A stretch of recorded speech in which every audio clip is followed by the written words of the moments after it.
मजीद अच्छी वीडियोस के लिए हमारे चैनल को सब्सक्राइब कीजिए।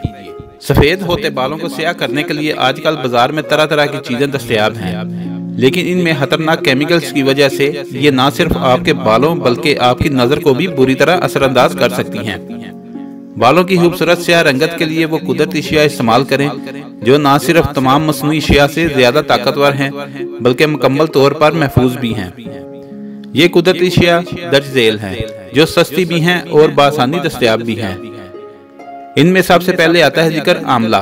बालों को स्याह करने वाली अक्सर मसनूआत में आंवले का इस्तेमाल का दावा किया जाता है, तो क्यों ना आप असली आंवला ही इस्तेमाल कर लें। इसमें विटामिन सी और मेलानिन भरपूर मिकदार में पाया जाता है जो बालों को कुदरती तौर पर स्याह करता है। इसके इस्तेमाल का बेहतर तरीका यह है कि आप कुछ आंवला पाउडर को नारियल के तेल में मिला लें और उस समेजे को चूल्हे पर रख दें हत्ता कि तेल उबलने लगे।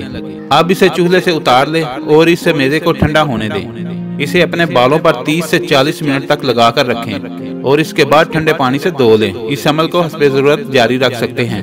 अगर आपको हमारी वीडियो अच्छी लगी है तो इसको लाइक और शेयर करें और कमेंट्स में अपनी राय का इज़हार ज़रूर कीजिए। शुक्रिया।